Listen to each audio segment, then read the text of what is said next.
Hello everyone, welcome back to the Out of Spec podcast. You catch me, your host Francie, on the shores of Lake Superior in Michigan. We're here for an event. Jordan is behind the camera. It's in a podcast on the go, and we're talking about Polaris and specifically the electrification of recreation. This is a really hard thing to do if you want to go out and get into the woods. All the same topics of range and charging come up that they do with the passenger vehicles and the fleets, but there's a pilot going on here where we are.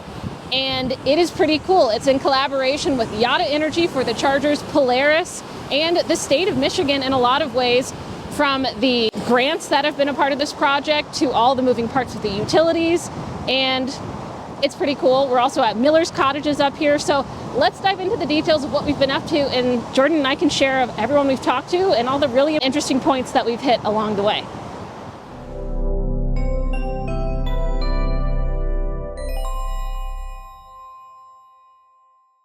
This episode is made possible by the support we get from Fort Collins Kia. If you are in the market for any electric Kia, not only do they never add market adjustments, they will deliver your car to you anywhere in the 48 contiguous states for out-of-spec viewers.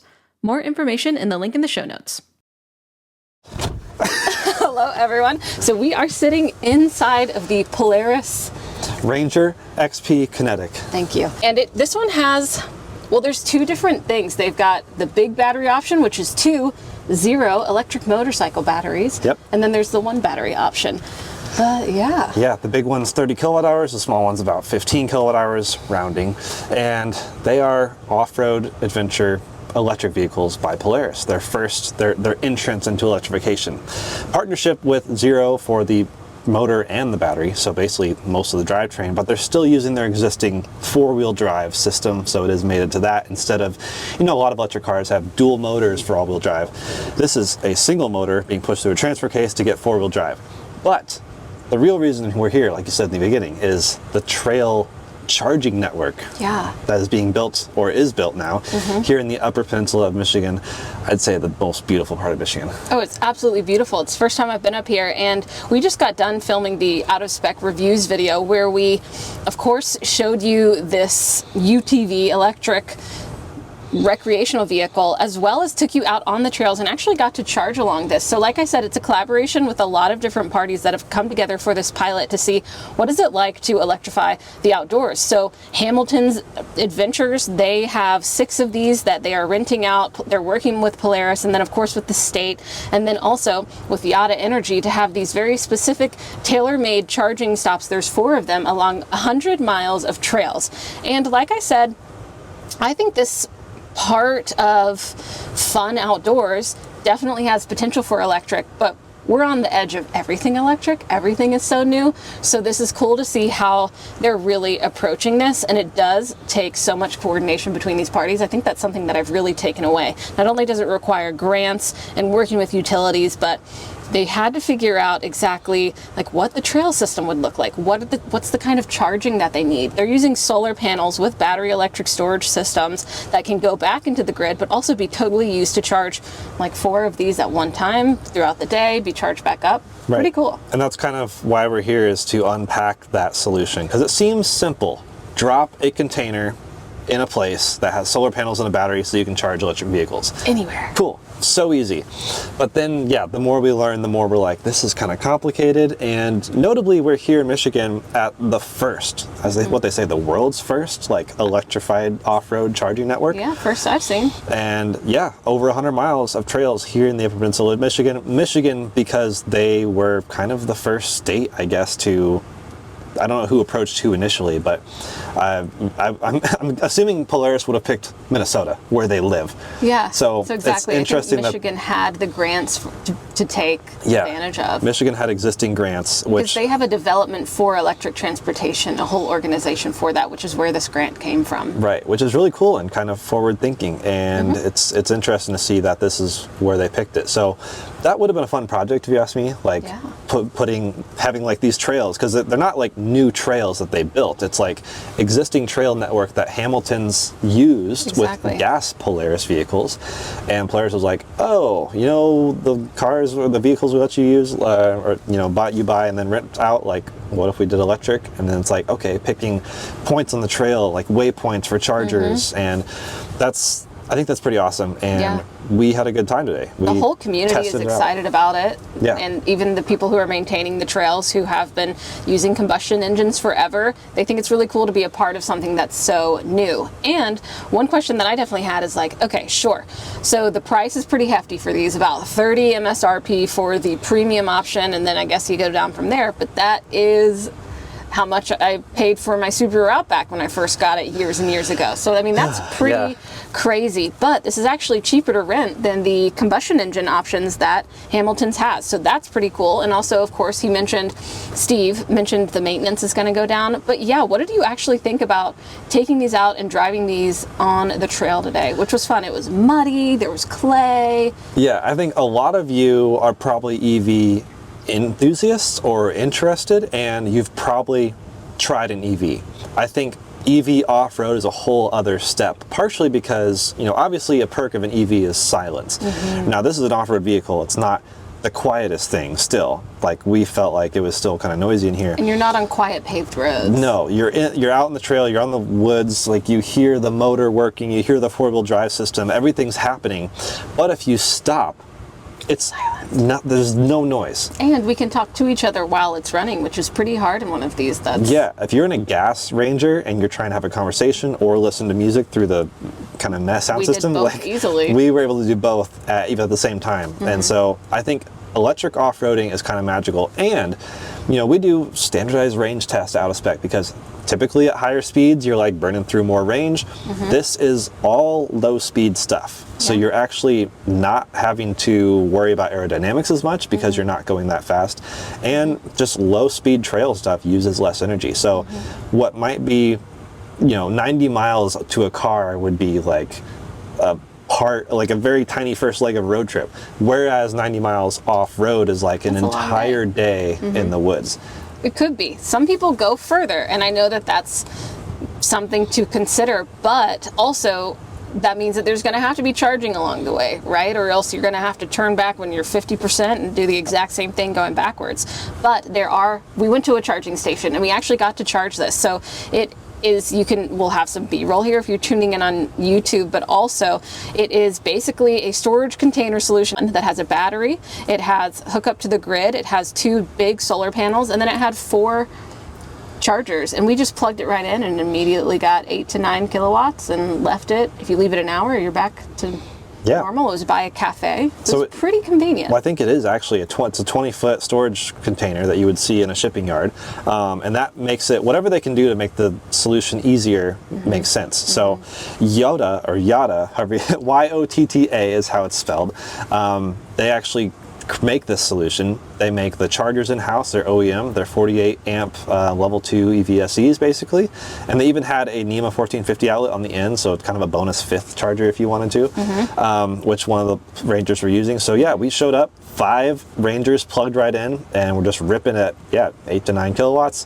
Now this is the highest end Ranger. The smaller ones and even the base model might do like 3 to 6 kilowatts, which is not fast, but it's also a small battery, so it's not quite the same as plugging in like a Cybertruck to a level 2 charger. And they had this right next to a cafe. One of the other chargers we saw was at a mine, which you're probably going to be spending maybe a few hours there. Because you can take tours. It's not just a working mine. Sorry, yeah, that's just a random mine. Yeah, it's just the gift shop. But you could we took a tour too, which is kind of awesome. Yotta. So the backstory of their name, by the way, Yotta or Yotta Joule is how much energy the sun, how much energy the Earth could collect from the sun, theoretically. And so they're trying to take a piece of that energy through the solar array, which we should mention the specs on that really quick. 15 kilowatts of solar on the essentially canopy. Now it's raked at 7 degrees, 2 different directions, so it kind of goes like a V. Yeah, so it collects energy all throughout the day at a peak of like 15 kilowatts, maybe even a bit more possibly, because the solar panels actually have panels on the underside as well. They're bi-directional. Yes. Because snow is a thing up here. Snow is reflective, so they found out they could get like 3 kilowatts of energy just from the underside of the panels because of the sun's reflections. And this was a side project of that company. This is typically not what they do. So Amelia was talking about how this was a project that he was putting time to, but he has full other projects that are running. So it's a really cool, again, pilot to see exactly what works and take away all the learnings from it. I think what they're going to learn is really how much, economic boost does this bring? Having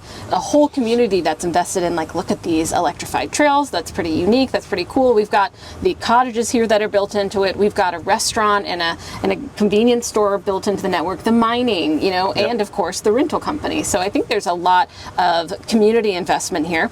How popular is it going to be? What's it going to be like to collect like the solar and actually charge these? What's the utilization of these chargers? There's no real, since the chargers are already in the ground, they even gave them one of them for free and they're all paid for. It's connected to the grid too. So either way, like, they're not losing out on anything. It's not like they're powering this and paying for it all the time. They're collecting it from solar, charging a battery, putting it back to the grid if they have extra, but otherwise, it doesn't seem like too bad of a model. Yeah, it can help the grid, and it's not just a siloed situation. Like, this is not you have to go to Hamilton's and rent an EV to use these chargers. They're literally open to the public.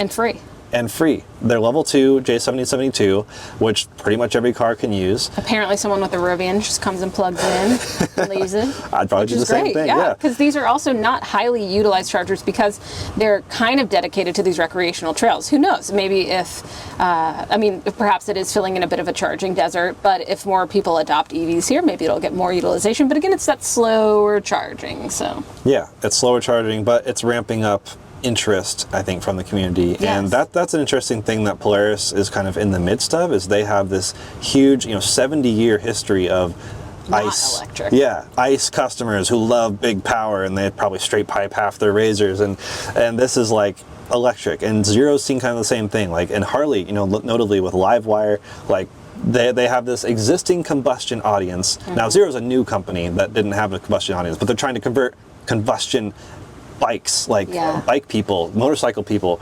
And so that's a bit of an uphill battle, I think. But not unlike the cars also. Like, electrification just in general, for some people is new, hard to get used to. I mean, people, Emilia was saying people were like, disbelief that it was actually a microgrid. They were like, where's the generator? Yeah. Show me the inside. I mean, it's totally new. Everything about this industry, no matter how in the weeds we get, no matter how in the weeds you, listener, get to this, it is so new for a lot of people. Some people haven't even seen solar panels and how they work before. So it's really important, I think, in this kind of project to consider the community, or you're going to fail. Meet them where they are. Make sure that you're a friend. Recruit people in the community that are trusted and known and who are excited to take on this kind of project, like Steve with Hamilton's, that have these rentals and run with it. I think it's really cool. I also really enjoyed driving this around. I felt like it was completely capable. While it was quieter than I think the combustion option, it still felt like it didn't feel that different. It didn't feel like I was necessarily in a spaceship or anything. Like, it's very tactile. You're feeling the dirt and the rocks and the roots and the bumps beneath your feet, which is all the fun of the tactile and technical parts of off-roading and going on these trails. So it's not super dissimilar to what you would experience. The stop, again, was easy at the charging station, and it's pretty comfortable and cool. I would definitely do this again. I'd love to do the 100 miles with you. Yeah, we should. Whoever. I mean, I would love to be there selfishly, and I think we should try that, like, do the whole trail network. And also just, we're so curious on the outcome of this. Like, obviously we're covering kind of the launch of the whole network, but how successful will it be? How open will they be to sharing its success? Like, this is a pilot program, and I think we are all very curious, because this could mean other states might develop funds and grants to electrify their trails. I mean, they invest a lot into national forests, national parks, state parks, like getting people out there. This is another way to get people out into nature, and it's less disruptive to nature than I think the typical ICE one. That's what I think is really interesting here, is that it really does align with the people who may not be interested in electric, but they love going out into nature. Whether you're hunting, whether you're sightseeing, whether you're just taking it on the roads with your kids, whether you're fishing, bird watching, and whether or not you care about electric, it does seem to better align with these because it's better fit for the environments that you want to spend all your time in. Plus, I think the quietness of it is not only great so you can get close to wildlife, but also so that you can hear yourself and not have a buzzing in your head. I think that is such a huge seller for electric. So yeah, I think in terms of like alignment with getting outside, electric does make sense. It's just finding the kind of solutions that will work and seeing how much people are able to adopt it and try it out. I don't think that we're there for snowmobiles. Maybe the RZR could do it, you know, just their other model. I mean, how would you describe the RZR as different to this if people aren't like sure what? The RZR is a bit more of a hardcore and could do faster speeds. So this trail could also be RZR friendly, but notably we did drive on some snowmobile trails. And so it's like this network could technically support a variety of electrified vehicles. But it would be really hard with snowmobiles because it's so cold. Right. You're on snow. And Yeah. as we know, lithium-ion batteries are temperature sensitive, and there's not really super easy ways to heat it up with and still be energy efficient. Yeah, so that would be interesting to see how they might tackle that. I mean, there are electric snowmobiles in existence. There's people testing the waters with the electric recreational stuff. You know, I recently did an interview with the Arc Boats, boats. even on this podcast earlier, and they're trying the boat thing. And I mean, those are definitely more expensive than these. But this is like, I think, an attainable solution for someone to at least try, just through a rental company. Yeah. That kind of makes sense. Yeah. So, I don't know. Where else do we go with this? I think I wanted to make the point that Polaris is probably doing this the appropriate and good, safe way, kind of with the vehicle, I guess.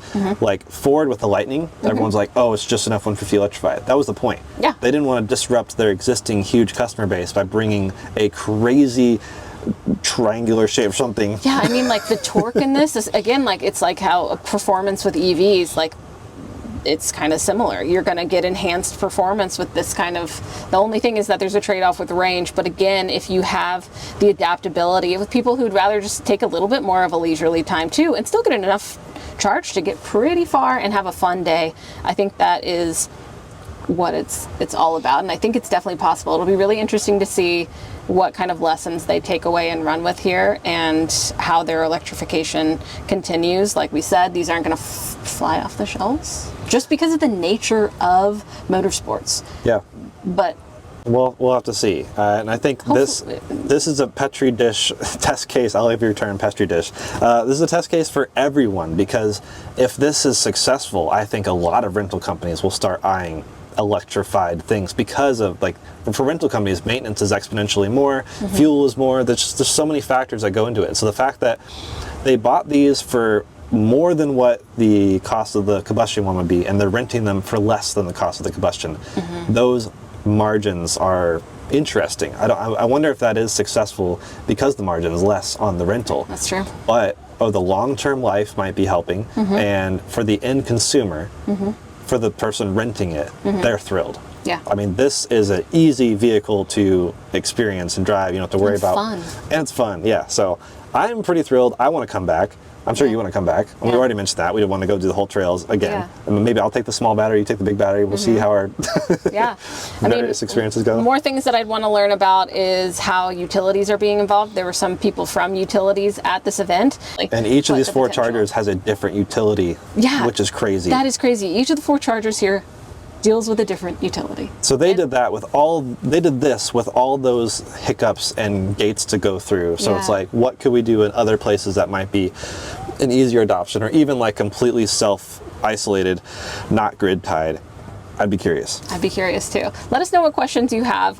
Be happy to follow up on this, but also check out the Out of Spec Reviews video when it goes up, and we'll link it in the show notes for sure. It was really fun. Jordan and I have fun, and you can watch us have a lot of fun together. Yeah. So we will talk to you soon. All right. Bye-bye. Bye.